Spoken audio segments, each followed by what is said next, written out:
The sky over Millfield County wasn't just snowing, it was screaming. A brutal whiteout blizzard had descended with a vengeance, turning the familiar roads into a lethal labyrinth of ice and wind. I had just spent 18 grueling hours on Highway 9, coordinating a chaotic 12-car pileup where the metal was twisted like soda cans, and the frostbite bit through even the thickest regulation gloves. As I finally turned my battered Ford F-150 into my driveway, my eyes were burning from fatigue, and my lungs felt raw from the sub-zero air.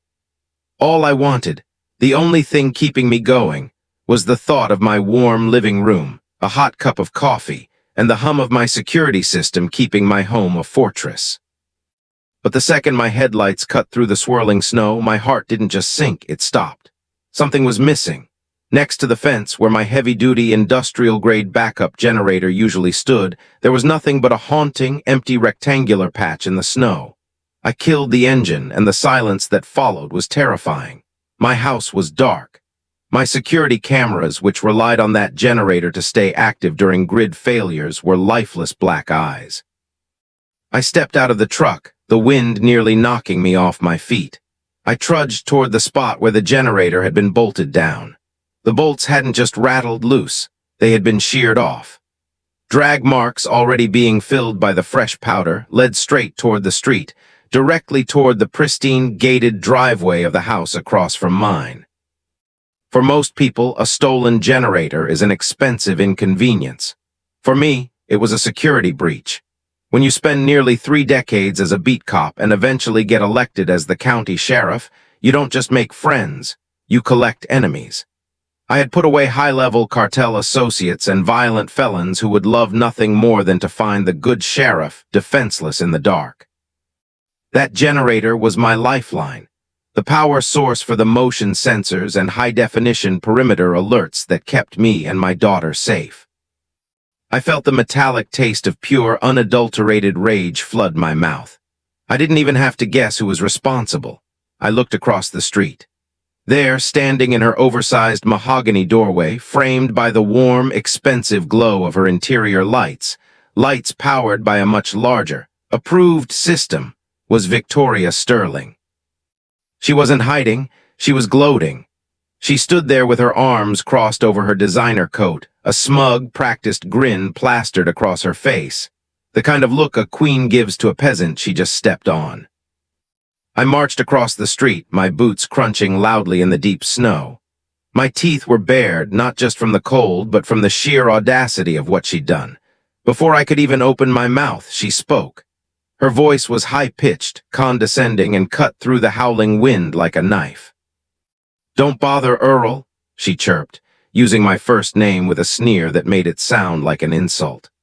"I told you last month that your ugly, noisy piece of trash had no place in an upscale neighborhood like Pinewood Estates. We have standards here, and I won't have my property value dragged down by some welfare deadbeat's industrial eyesore." I stared at her, stunned. "Victoria, there is a state of emergency blizzard happening. You took the one thing keeping my security system and heat running. That's not a violation, that's grand larceny." She laughed, a dry, hollow sound.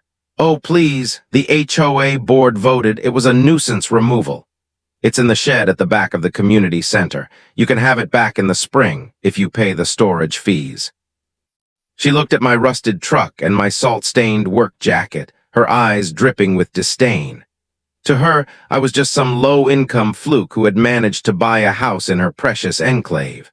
She saw a blue-collar nobody she could bully into submission.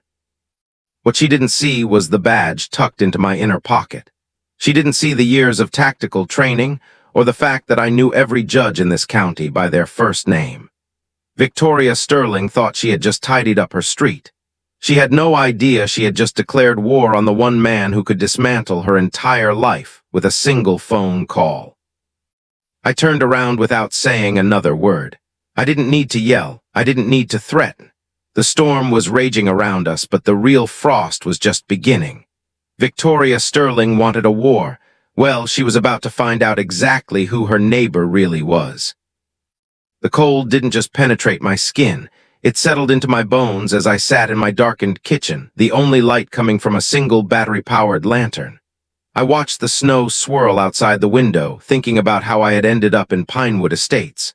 My name is Jack Miller, though in this neighborhood I'm just Earl, the guy with the rusty truck. For 28 years, I climbed the ranks from a beat cop to being the elected sheriff of Millfield County.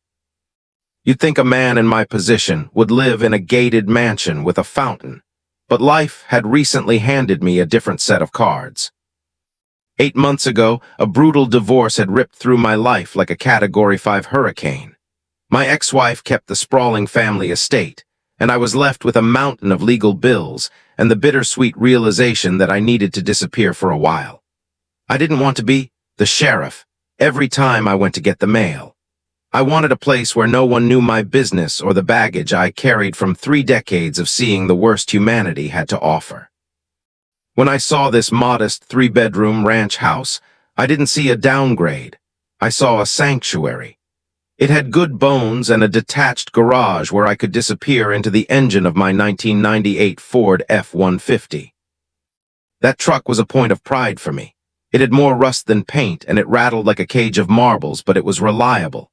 I could afford a brand new Raptor, but I preferred flying under the radar. In my line of work, anonymity is a luxury. See, when you spend 30 years putting the most dangerous people in the state behind bars, they tend to remember your face. I had received my fair share of death threats, especially after dismantling a major drug trafficking ring just last year. That was the real reason for the generator. It wasn't about the luxury of a microwave during a storm. It was about the security cameras and motion sensors that guarded my daughter, Emma, when she stayed with me on weekends. Without that power, my fortress was just a dark box. I remembered the first time I met Victoria Sterling, 3 weeks after I moved in. I was unloading groceries from the F-150 when she came clicking across the street. She was wearing high heels that cost more than my first car and enough makeup to stock a department store counter. She had a plastic smile that didn't even come close to her eyes, and she looked at my truck as if it were a pile of toxic waste sitting on her pristine asphalt. "Welcome to the neighborhood," she had said, her tone dripping with a sarcasm that suggested I was anything but welcome. "I'm Victoria, the HOA President. We'll need to discuss some community standards." I could smell her perfume from 6 feet away, something expensive that was trying far too hard to mask a sour personality. I kept it simple, nodding and introducing myself as Earl. I saw the wheels turning in her head as she took in my grease-stained work clothes and the calluses on my hands. She had immediately filed me away in her mind as unemployed or on disability, definitely not Pinewood Estates material. "I do hope you'll review our HOA guidelines, Earl," she said, practically tasting something bitter as she spoke my name. "We pride ourselves on maintaining property values." She then climbed into her BMW with a license plate that read, "Blestoon," though she had the personality of a parking ticket. Sitting in the dark now, listening to the wind howl, I realized that Victoria wasn't just an uptight neighbor with a control hobby. She was running a systematic campaign to purge the neighborhood of anyone she deemed unworthy. She wanted a community of mirrors, people who looked like her, drove like her, and spent like her. What she didn't realize was that while she was busy checking the height of people's grass, I was busy checking the background of her husband's law firm. I knew for a fact that his firm specialized in defending the very same drug dealers I had spent my career arresting. She thought she was intimidating a welfare deadbeat. She had no idea she was poking a hornet's nest with a badge, a gun, and the legal authority to turn her, blessed, life into a nightmare of red tape and flashing lights. The rage in my mouth turned into a cold, hard resolve. She wanted to play by the rules? Fine, we would play by every single rule in the book. The sun rose the next morning, but the warmth was nowhere to be found. The blizzard had tapered off into a biting, gray chill that made every movement hurt. I was huddled in my kitchen, nursing a lukewarm coffee made on a camping stove, when I heard the heavy thud of car doors closing in my driveway. I looked out the frost-covered window and saw the unholy trinity of Pinewood Estates. Victoria Sterling was leading the pack, looking like she was ready for a photo shoot in a fur-trimmed parka. Flanking her were two men I recognized from the HOA board. Marcus Thorne, a retired actuary who looked like he'd never smiled a day in his life, and Bradley Whitman, a local real estate agent who specialized in flipping houses for obscene profits. They weren't just visiting, they were holding clipboards and cameras. This was a raid. I opened the front door before they could knock. The cold air rushed in, but I stood my ground in my undershirt and flannel, letting them see the size of the man they were trying to intimidate. "Good morning, Earl," Victoria chirped, though her eyes were scanning my porch for more violations. "We're here for a formal compliance audit, since you've shown a persistent inability to follow our architectural guidelines. The board has decided to move to the enforcement phase." Marcus Thorne stepped forward, tapping his clipboard. "The temporary plywood wind barriers you installed on your porch last night? Not an approved material. That's a $50 a day fine, retroactive to yesterday. And that pile of salt on your driveway, it's not the HOA-approved EcoClear brand. That's another $25.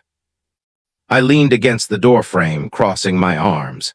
"It's a state of emergency blizzard, Marcus. People are dying on the roads. You're worried about the brand of salt I'm using to keep from breaking my neck." "We have an image to maintain, Earl," Bradley Whitman added, his voice smooth and oily. "Prospective buyers drive through here even in the snow. They see your adjustments, and they think the neighborhood is sliding into the slums. We can't have that." Victoria stepped closer, her voice dropping to a venomous whisper. "We know why you're here, Earl. You're a man with no direction, probably living off a settlement or a meager pension. You don't belong here. We are going to fine you until you can't afford the property taxes, and then we are going to lien this house and sell it to someone who actually cares about the community." They spent the next hour circling my house like vultures. They took pictures of my truck, my woodpile, even the way my trash cans were angled. To them, I was a defenseless old man they could squeeze until I popped. What they didn't know was that while they were taking pictures of my violations, I was recording every word of their conversation on the high-gain tactical microphone I had clipped to the inside of my doorframe. I wasn't just listening to their threats, I was listening to their mistakes. As soon as they left, I went into my home office, the one room that had its own independent battery backup. I sat down at my computer and pulled up the Pinewood Estates HOA bylaws and the Millfield County public records. If Victoria wanted to play the rules game, I was going to give her a master class. I started by looking at the neighborhood itself. Every HOA is governed by a set of covenants, conditions, and restrictions, CC and RS, but those are superseded by county and state safety codes. I began to look at the beautification projects Victoria had bragged about. The new community pool house, the ornate lighting around the main gate, the elaborate playground. My inspector's eye caught something immediately. In the public records, there were no permits filed for the electrical work on the gate or the structural changes to the pool house. In this county, any project over $2,500 requires a registered permit and a safety inspection. Victoria had been bypassing the law to save money, or perhaps to hide where that money was actually going. I spent the rest of the afternoon digging into the HOA's financial disclosures, which they are legally required to provide to any resident upon request. I sent a formal request for information from my official, but anonymous, email, and what I found made my blood run cold. The HOA had paid out over $120,000 for landscaping and structural maintenance in the last fiscal year. Every single contract had been awarded to Sterling Development and Design. The owner, Richard Sterling, Victoria's husband. This wasn't just a strict HOA. This was a racketeering operation. They were harassing residents into paying fines to fund a beautification budget that went straight into the president's household income. Victoria had stolen my generator to maintain the aesthetic, but she was stealing from the entire neighborhood to maintain her lifestyle. I leaned back in my chair, the green glow of the monitor reflecting in my eyes. Victoria thought she was the queen of this hill. She didn't realize she was standing on a mountain of fraud, and I was about to trigger the avalanche. The next morning, the blizzard had settled into a deceptive, sparkling calm. To the average resident of Pinewood Estates, it looked like a winter wonderland. To me, it looked like a crime scene. I wasn't just a sheriff. I was a man who had spent 3 years in my youth working as a quality control inspector for a major construction firm before joining the force. I knew how things were supposed to be built, and more importantly, I knew exactly how people cut corners when they thought no one was watching. I dressed in my most non-threatening gear, a pair of grease-stained Carhartt bibs, an old beanie, and my beat-up work boots. I grabbed a clipboard and a digital SLR camera with a high-zoom lens. If Victoria or her cronies saw me, they'd just see Earl, the handyman, probably looking for odd jobs to pay off his mounting HOA fines. I started at the crown jewel of the neighborhood, the Sterling Memorial Pavilion and Pool House.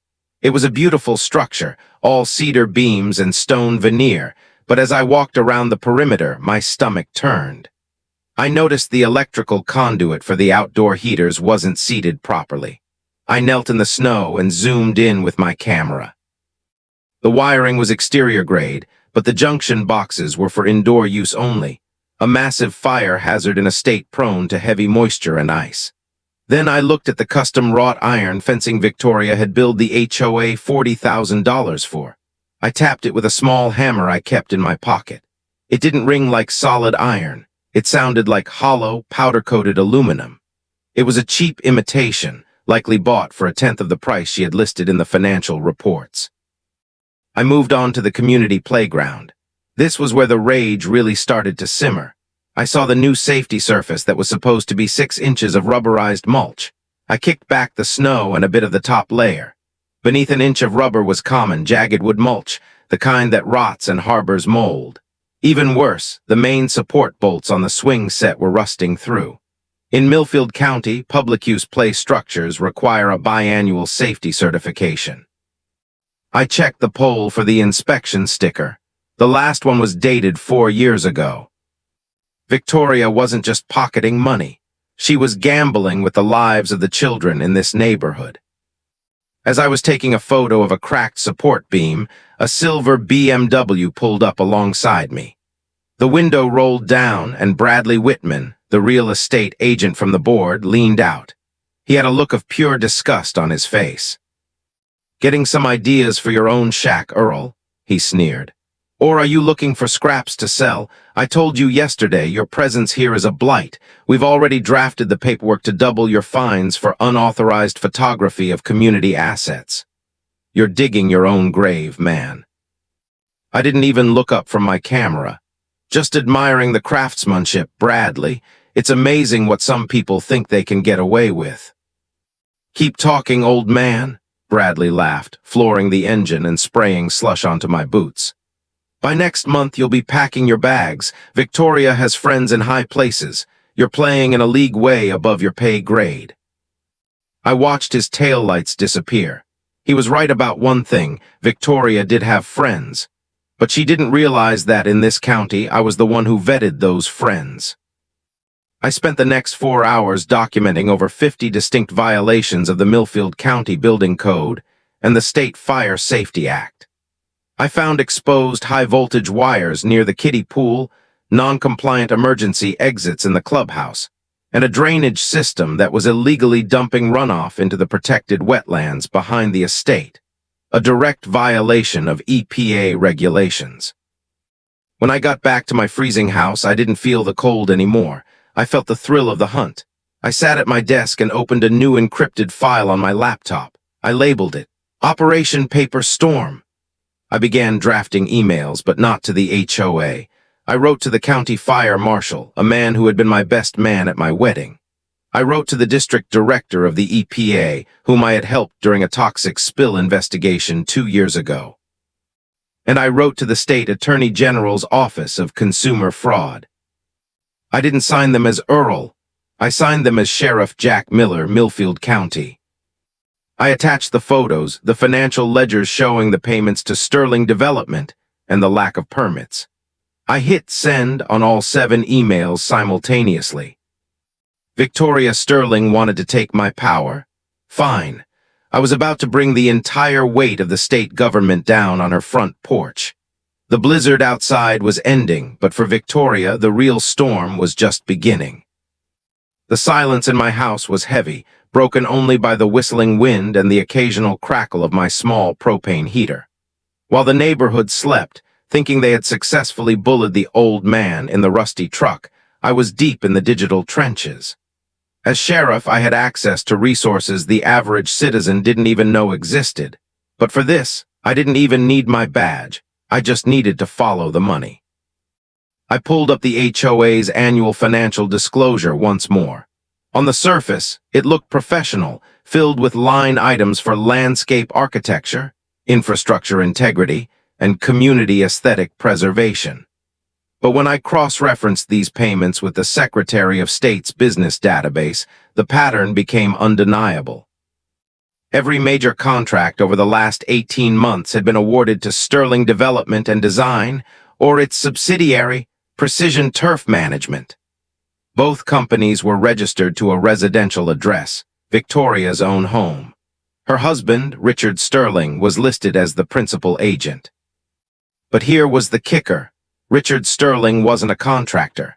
He was a high-priced defense attorney. I knew his name from the precinct. He was the guy who represented the mid-level pushers and money launderers I'd been arresting for years.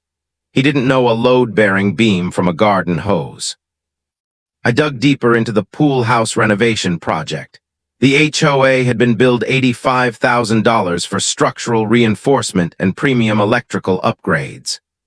I looked back at the photos I had taken that morning. The structural reinforcement was nothing more than cheap 2x4s slapped over old wood, and the electrical work was a disaster waiting to happen.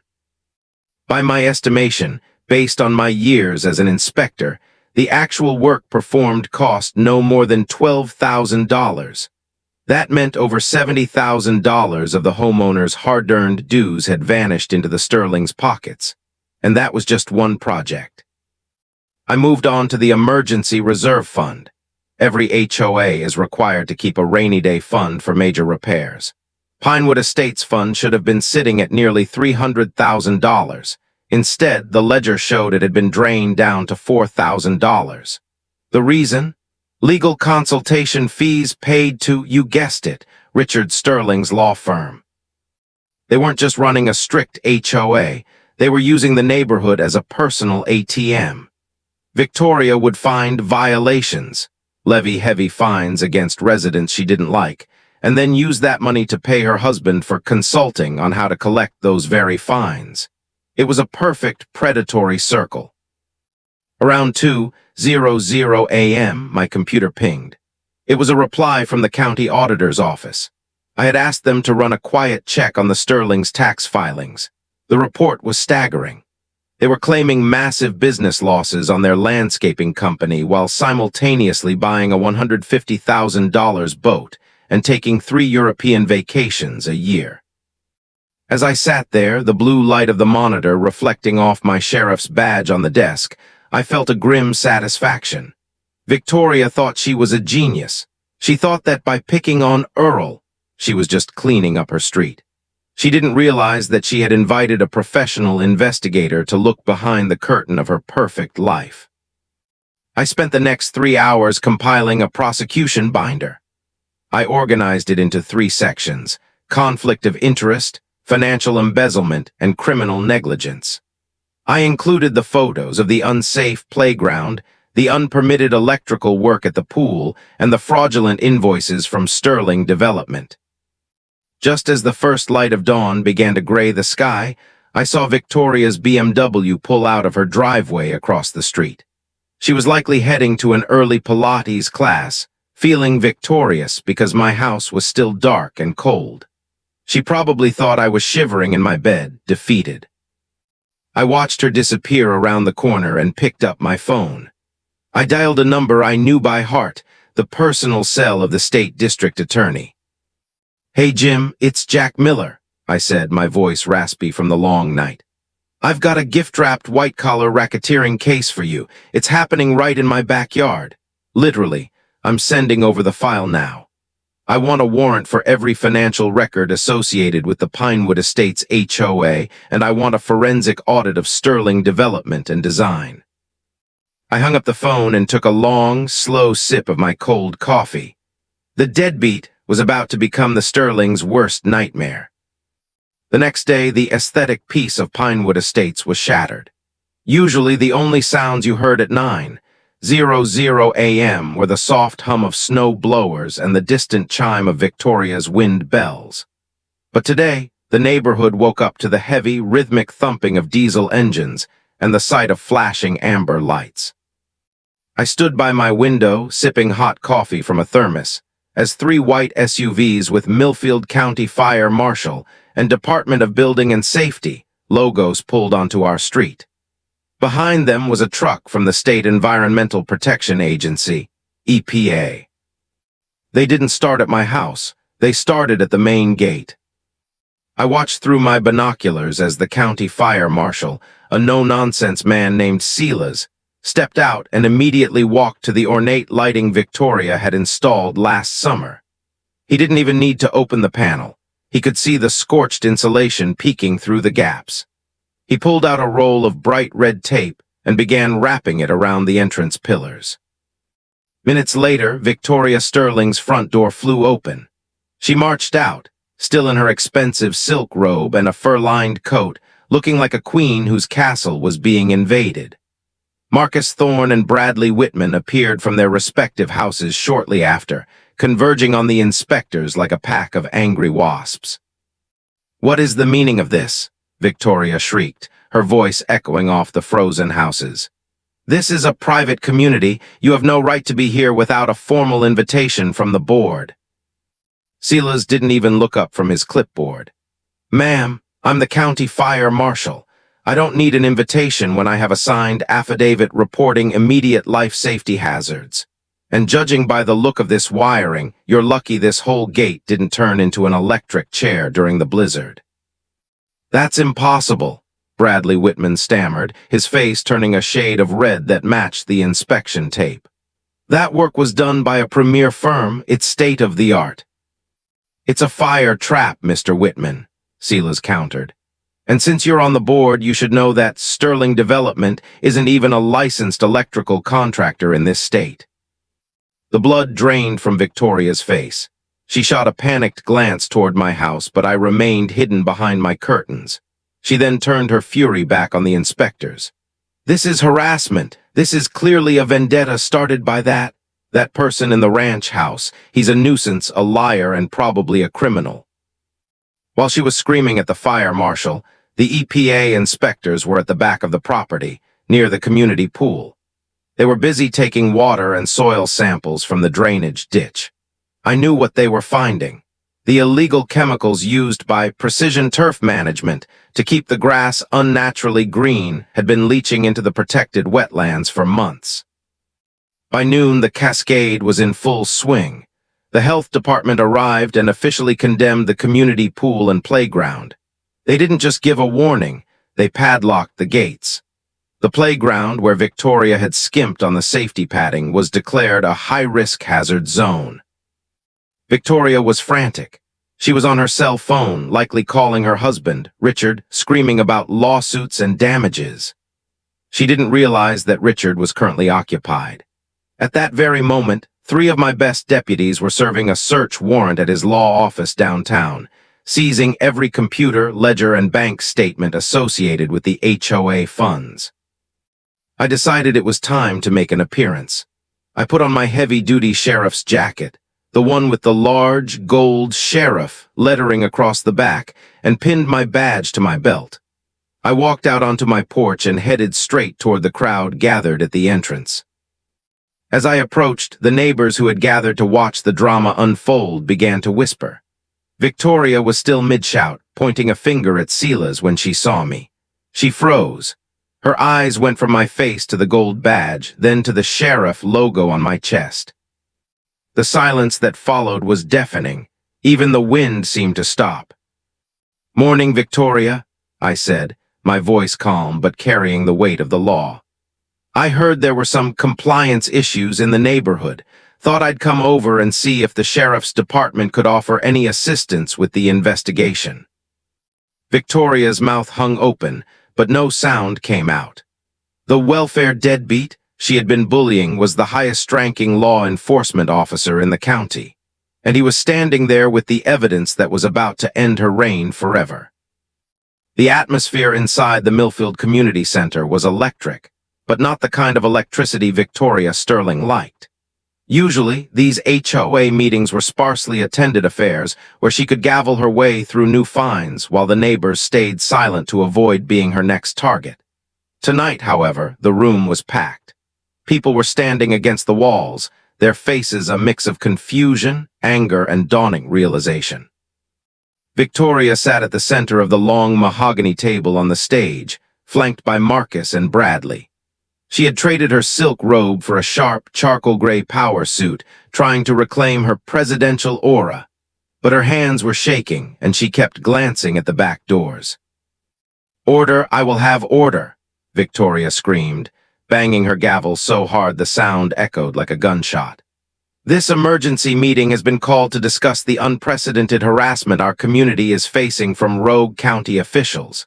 And she pointed a trembling finger at me, sitting in the front row in full uniform. "This man who has abused his position to settle a petty neighbor dispute." A murmur rippled through the crowd. I stood up slowly. I didn't need a gavel. The mere sight of the silver stars on my shoulders and the heavy black belt on my waist commanded a silence Victoria could only dream of. "It's not a dispute, Victoria," I said, my voice projecting to the back of the hall. "It's an audit, and since you've brought everyone here, why don't we look at what safety looks like under your leadership?" I signaled to the technician at the back. The large projector screen lowered behind the board members. The first image was a high-resolution shot I'd taken of the pool house wiring, charred, melting, and dangerously close to a gas line. "This," I said, pointing to the screen, "is the result of the $85,000 premium electrical upgrade you billed this community for. Work that was performed by a company, Sterling Development, that isn't licensed for electrical work. In fact, that company's office is your spare bedroom." The room erupted. "My kid was in that pool house during the storm," a father shouted from the third row. "Silence," Bradley Whitman tried to intervene, his face slick with sweat. "These are technicalities we were trying to save the community money by." "By paying yourselves?" I cut him off. I flipped to the next slide. It was a side-by-side comparison of the HOA's emergency reserve bank statements. One showed $300,000 a year ago. The other showed $4,000 today. "You didn't save money, Bradley. You laundered it. You drained the reserves into legal consulting fees paid to Richard Sterling's law firm, Victoria's husband." The blessed one was now looking more like a trapped animal. Victoria stood up, her face twisted in a mask of pure hate. "You think you're so smart, Jack? You're a nobody. You moved into a neighborhood you couldn't afford and started digging through our trash because you were jealous. We took your generator because it was an eyesore. We were protecting the property values of real residents." "The property values are zero if the clubhouse burns down, Victoria," I replied coldly. At that moment, the double doors at the back of the hall swung open. Two men in suits walked in, followed by the county fire marshal and a representative from the state attorney general's office. The crowd parted like the Red Sea. "Victoria Sterling, Marcus Thorne, Bradley Whitman?" the lead investigator asked. "I'm Agent Harrison with the State Bureau of Investigation. We have warrants for the seizure of all HOA financial records and personal devices. We are also here to serve an immediate injunction freezing all assets associated with Sterling Development and Design." Victoria slumped back into her chair, the gavel falling from her hand and clattering to the floor. The Magor's smug grin she'd worn when she took my generator was gone, replaced by the hollow, gray look of someone who realized they weren't the predator anymore. They were the prey. I stepped closer to the stage. "The board is officially dissolved by state order pending a criminal investigation. And Victoria, my generator is still in that shed. I'll be taking it back tonight, along with the $900 in fines you tried to extort from me." As the investigators led them toward the back exit for questioning, the neighbors began to cheer. But it wasn't a cheer of celebration, it was a cheer of relief. The reign of the aesthetic queen was over, and for the first time in a long time, Pinewood Estates felt like a community again. The fall of Victoria Sterling wasn't just a local scandal, it was a total collapse. Within 48 hours of the emergency meeting, the state attorney general's office had filed a 30-count indictment against Victoria, her husband Richard, and the other 2 board members. The charges ranged from grand larceny and embezzlement to criminal negligence and racketeering. As it turned out, my generator was just the tip of the iceberg. The investigators found that the Sterlings had been funneling HOA dues into a shell company for years, using the neighborhood's maintenance fund to pay for their private club memberships and a vacation home in Florida. Because they had bypassed all safety inspections to hide their financial tracks, the community was left with a bill of over $400,000 just to bring the common areas back up to code. Richard Sterling's law license was suspended indefinitely. The man who had spent his career helping criminals walk free was now facing a prison cell of his own. Victoria didn't fare much better. The woman who once dictated the exact shade of beige allowed for a mailbox was now wearing a stay-tissued orange jumpsuit. They were forced to sell their blessed mansion at a massive loss to pay back the restitution ordered by the court. But the real story wasn't about their downfall, it was about our community's recovery. For the first time since I moved in, Pinewood Estates felt like a neighborhood instead of a prison camp. We held a second meeting a month later, not to levy fines, but to elect a temporary council. I was asked to serve, but I politely declined. I told them I already had a full-time job keeping the rest of the county safe. Instead, we elected a retired schoolteacher and a young engineer who actually cared about the people living behind the front doors. One Saturday afternoon, while the snow was finally melting into the first hints of spring, I was out in my driveway working on my old Ford F-150. A neighbor I'd never spoken to, a young guy named David from 3 doors down, walked over with a 6-pack of beer and a wrench. "Hey, Sheriff," he said with a shy grin. "I heard you're the guy who knows how to fix things. My water heater is acting up, and after everything that happened with the HOA pool, I don't trust the official contractors anymore. Think you could take a look?" I wiped the grease off my hands and smiled. "Sure thing, David. Just let me finish with this spark plug." That's how it went. One by one, the neighbors started coming by. We stopped being a collection of houses with curb appeal and started being a group of people who looked out for each other. We fixed the playground ourselves, using the proper materials and getting every single permit signed off by the county. We replaced the dangerous lighting at the gate with high-efficiency, code-compliant LEDs that actually looked better than Victoria's gaudy originals. I still drive my rusty truck. I still have my generator, bolted down with reinforced steel now and fully permitted. But I don't feel like I'm in hiding anymore. My daughter, Emma, loves coming over because the neighborhood kids actually play outside now that the no-noise rules have been abolished. The biggest lesson I learned? Safety and aesthetics aren't enemies, but if you have to choose, you choose safety every single time. Because a beautiful house is just a hollow shell if the people inside aren't protected. Victoria Sterling thought she was the most powerful person in Millfield County because she could sign a fine. She forgot that true power comes from integrity, and justice has a way of finding its way home, even in the middle of a blizzard. Wow, what a journey! From a stolen generator in a blizzard to a full-blown criminal takedown. This story reminds us that no matter how much authority someone thinks they have, they are never above the law, and they are certainly never above the truth. Now I want to hear from you. Have you ever dealt with a Karen HOA president or a neighbor who thought they owned the whole street? Did you ever have to stand up to someone who put their pride over your safety? Share your HOA nightmare stories in the comments below. I read every single one of them. If you enjoyed seeing justice served, make sure to hit that like button and subscribe to the channel. Don't forget to ring the bell icon so you never miss a story of people standing up to petty tyrants.